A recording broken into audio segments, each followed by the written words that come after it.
देवताओं के अधिक अंगों का रहस्य।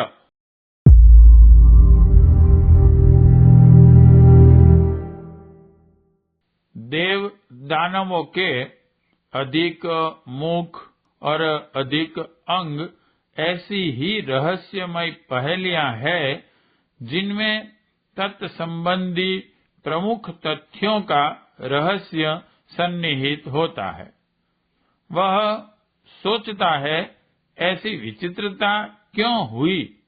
इस प्रश्न पहेली का समाधान करने के निमित्त जब वह अन्वेषण करता है, तब पता चल जाता है कि इस बहाने कैसे महत्वपूर्ण तथ्य उसे प्राप्त होते हैं। अनुभव कहता है कि यदि इस प्रकार उलझी पहेली न होती तो शायद उनका ध्यान भी इन रहस्यमय बातों की ओर न जाता और वह उस अमूल्य जानकारी से वंचित रह जाता है।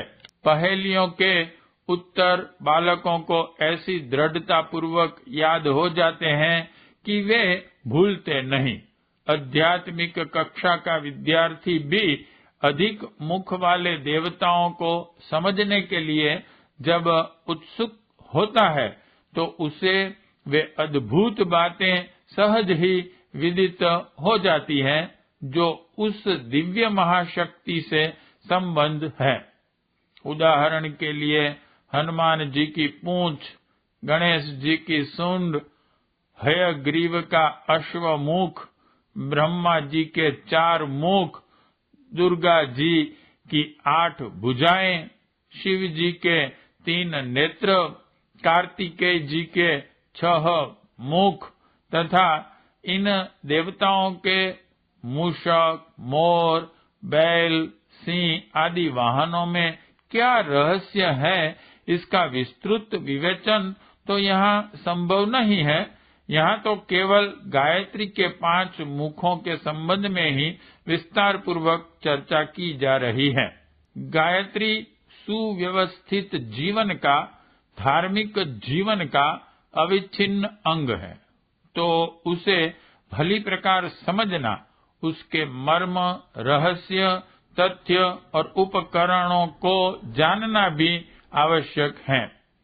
डॉक्टर, इंजीनियर, यंत्रविद, बढ़ई, लुहार, रंगरेज, हलवाई, सुनार, दर्जी, कुम्हार, जुलाहा, नट, कथावाचक, अध्यापक, गायक, किसान आदि सभी वर्ग के कार्यकर्ता अपने काम की बारीकियों को जानते हैं और प्रयोग विधि हानि लाभ के कारणों को समझते हैं। गायत्री विद्या के जिज्ञासुओं और प्रयोक्ताओं को भी अपने विषय में भली प्रकार परिचित होना चाहिए, अन्यथा सफलता का क्षेत्र अवरुद्ध हो जाएगा। ऋषियों ने गायत्री के 5 मुख बताकर हमें यह बताया है कि इस महाशक्ति के अंतर्गत 5 तथ्य ऐसे हैं जिनको जानकर और उनका ठीक प्रकार अवगाहन करके संसार सागर के सभी दुस्तर दुरीतों से पार हुआ जा सकता है। गायत्री के 5 मुख वास्तव में उसके 5 भाग हैं। 1 ओम, 2 भूहु भुवः स्वः, 3 तत्सवितुर्वरेण्यम्, 4 भर्गो देवस्य धीमहि, 5 धियो यो नः प्रचोदयात्। यज्ञोपवीत के 5 भाग हैं। 3 लड़े, 4थी मध्य ग्रंथियां, 5वीं ब्रह्म ग्रंथि। 5 देवता प्रसिद्ध हैं। ओम अर्थात गणेश, व्याहति अर्थात भवानी, गायत्री का प्रथम चरण ब्रह्मा, द्वितीय चरण विष्णु, तृतीय चरण महेश। इस प्रकार यह देवता गायत्री के प्रमुख शक्तिपुंज कहे जा सकते हैं।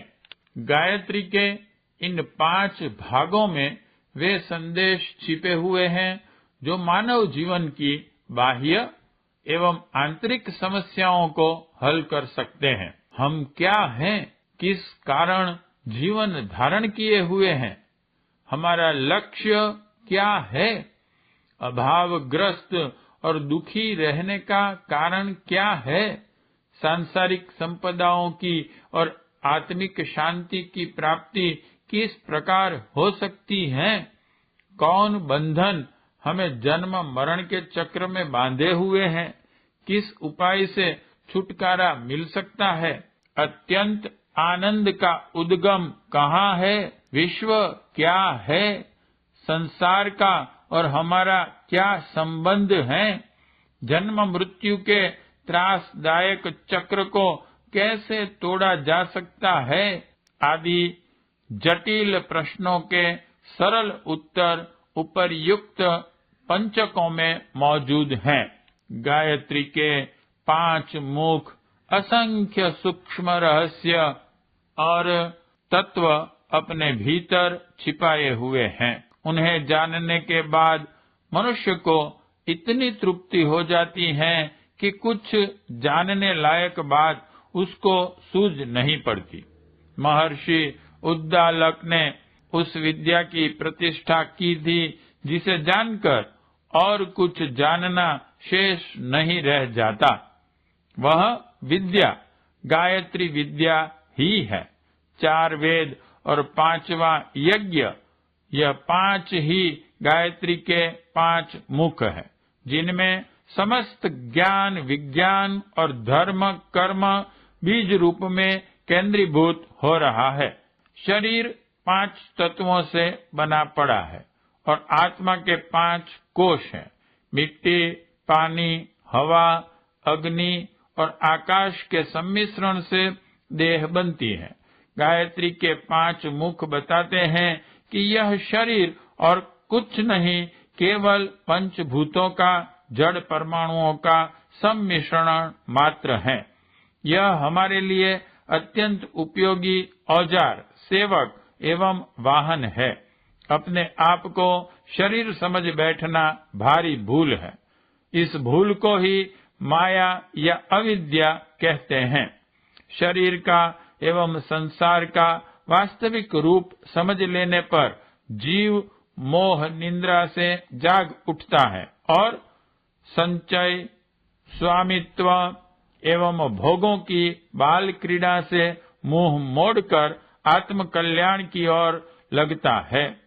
5 मुखों का एक संदेश यह है, पंच तत्वों से बने पदार्थों को केवल उपयोग की वस्तु समझें, उनमें लिप्त, तन्मय, आसक्त एवं मोहग्रस्त न हों। उच्च स्तरीय साधना में पंचमुखी गायत्री प्रतिमा में पंचकोशी गायत्री उपासना की आवश्यकता का संकेत है। यह 5 कोश अंतर जगत के 5 देव, 5 प्राण, 5 महान सद्गुण, पंचाग्नि, पंच तत्व, आत्मसत्ता के 5 कलेवर आदि कहे जाते हैं। पंचदेवों की साधना से उन्हें जागृत सिद्ध कर लेने से जीवन में अनेकानेक संपत्तियों और विभूतियों के अवतरण का रहस्योद्घाटन किया गया है। 5 प्राणों को चेतना की 5 धाराएं, चिंतन की प्रखरताएं कहा गया है।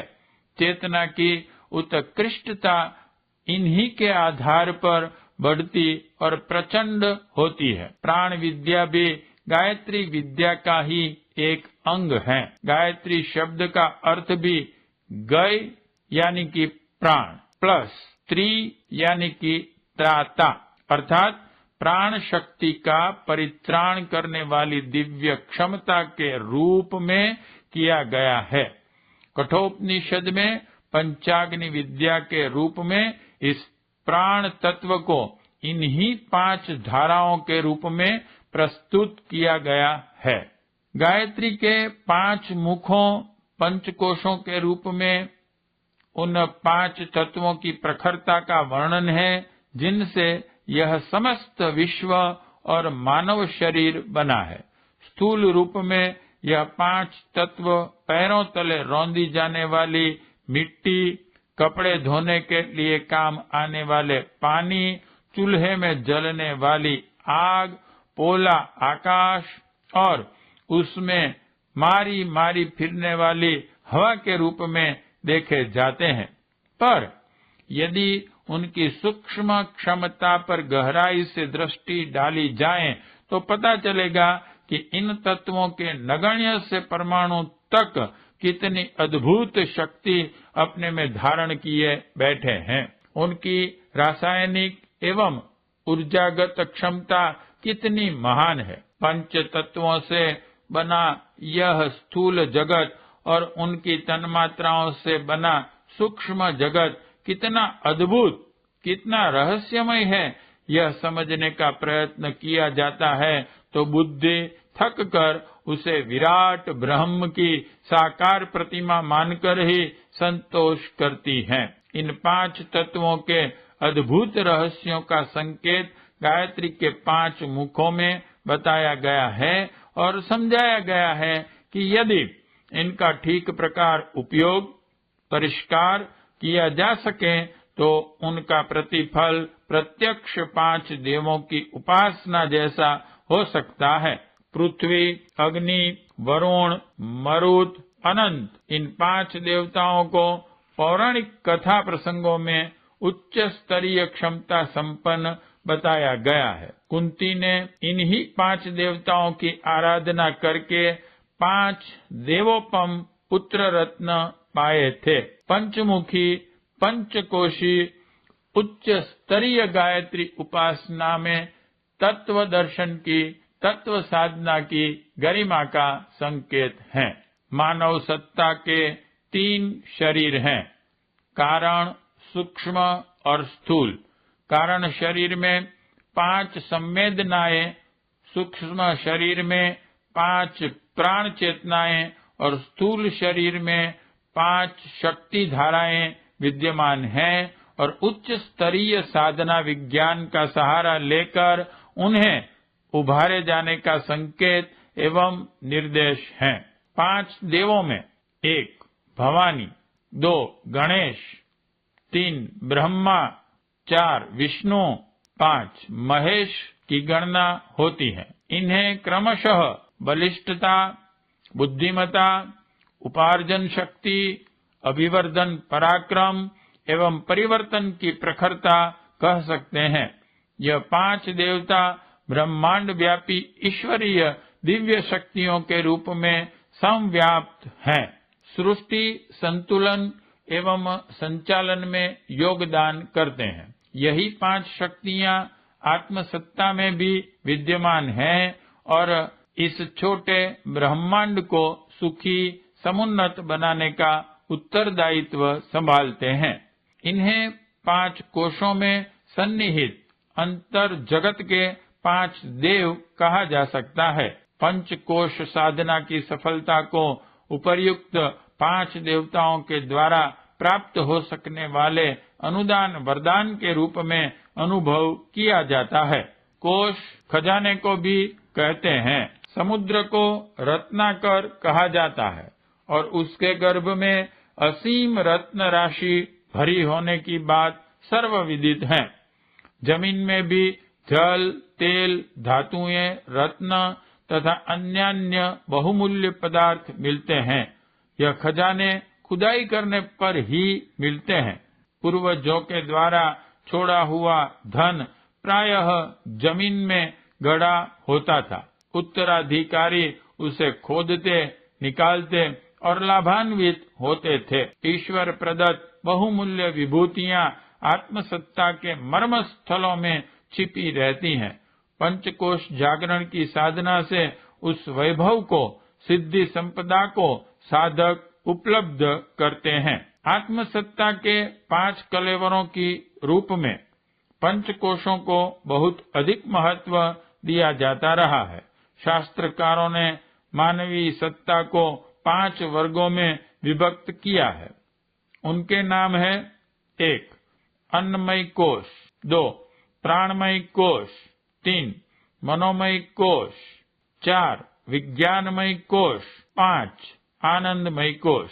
अन्नमय कोश का अर्थ है इंद्रिय चेतना, प्राणमय कोश अर्थात जीवनी शक्ति, मनोमय कोश अर्थात विचार बुद्धि, विज्ञानमय कोश अर्थात भाव प्रवाह, आनंदमय कोश अर्थात आत्मबोध, आत्म स्वरूप में स्थिति। यह 5 चेतना के स्तर है। निम्न स्तर के प्राणी इनमें निम्न भूमिका में पड़े रहते हैं। कृमि कीटकों की चेतना इंद्रियों की प्रेरणा के इर्द गिर्द अपना चिंतन सीमित रखती है। वे शरीर की जीवनी शक्ति मात्र से जीवित रहते हैं।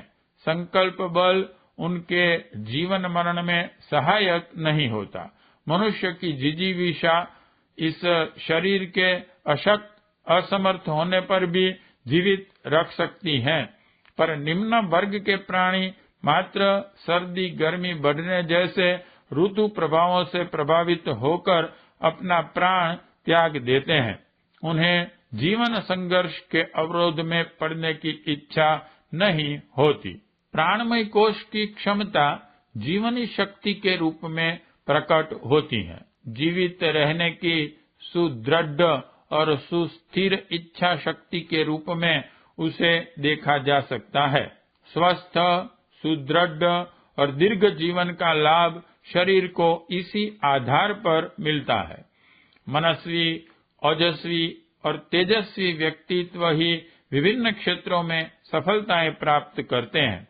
इसके विपरीत दीनहीन, भयभीत, शंकाशील, निराश, खिन्न, हत भ्रत व्यक्ति अपने इसी दोष के कारण उपेक्षित, तिरस्कृत एवं उपहासास्पद बने रहते हैं।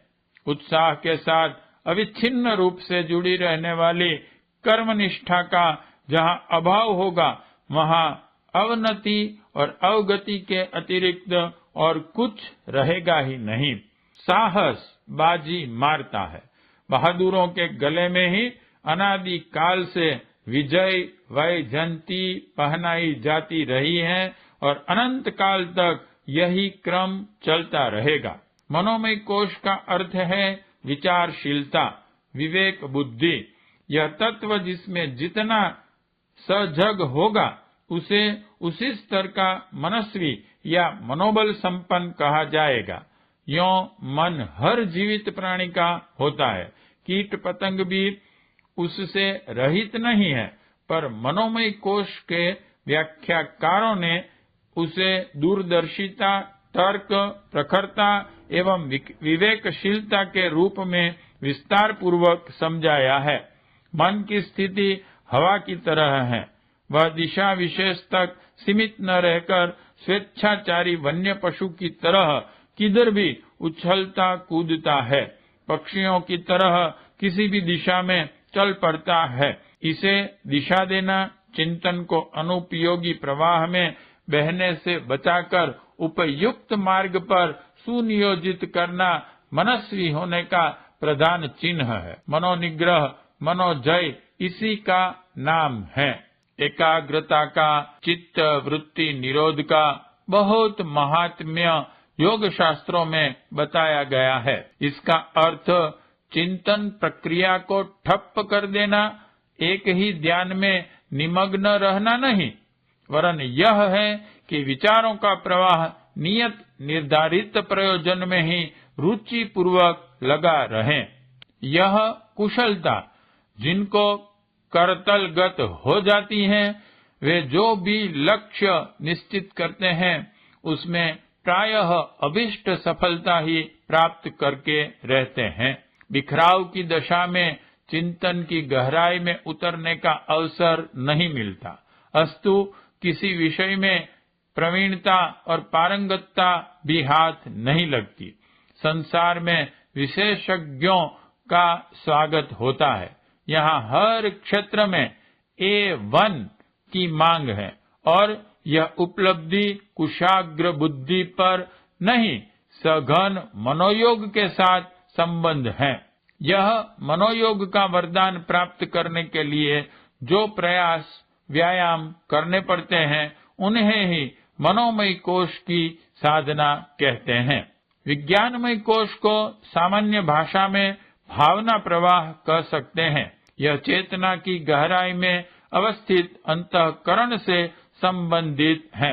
विचार शक्ति से भाव शक्ति कहीं गहरी है। साथ ही उसकी क्षमता एवं प्रेरणा भी अत्यधिक सशक्त है।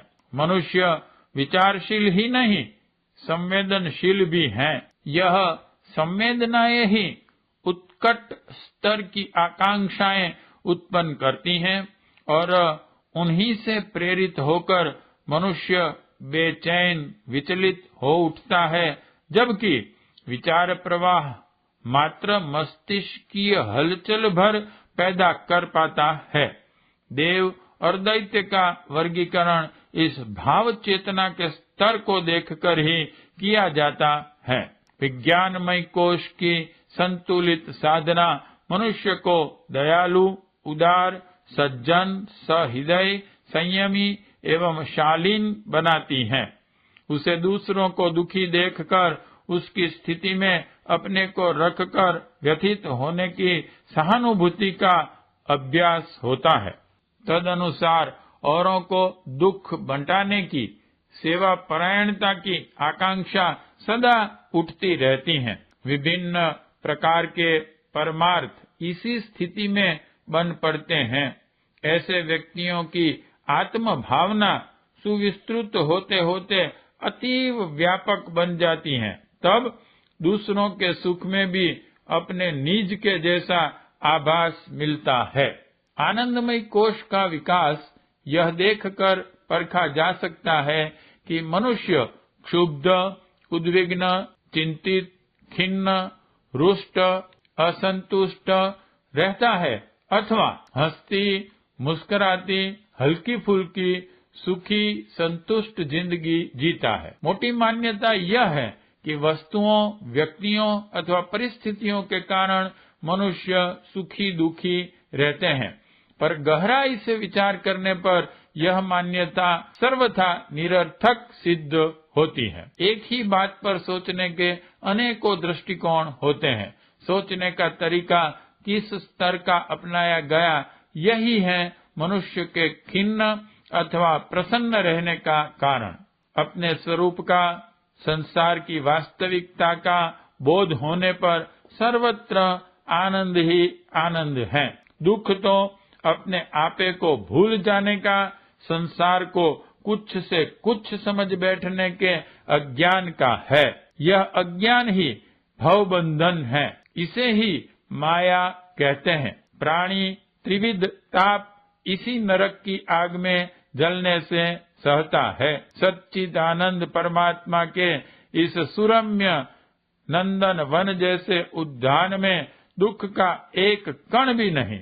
दुखी तो हम केवल अपने दृष्टि दोष के कारण होते हैं। वस्तु, व्यक्ति और परिस्थिति का विकृत रूप देखकर ही डरते और भयभीत होते हैं। यदि यह दृष्टि दोष सुधर जाए तो मिथ्या आभास के कारण उत्पन्न हुई भ्रांति का निवारण होने में देर न लगे और आत्मा की निरंतर आनंद उल्लास से परिपूर्ण परितृप्त रहने की स्थिति बनी रहे।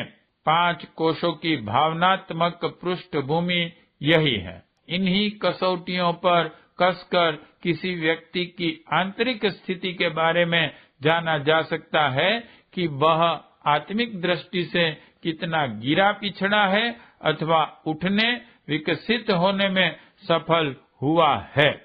वाङ्मय 13 गायत्री की पंचकोशी साधना एवं उपलब्धियां। लेखक पंडित श्री राम शर्मा आचार्य जी।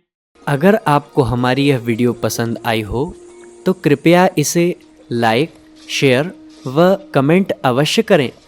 साथ ही हमारे YouTube चैनल ऋषि चिंतन को सब्सक्राइब भी करें। साथ ही बेल आइकन को भी प्रेस कर दें ताकि आने वाली सभी वीडियोस की नोटिफिकेशंस आपको मिलती रहें। धन्यवाद।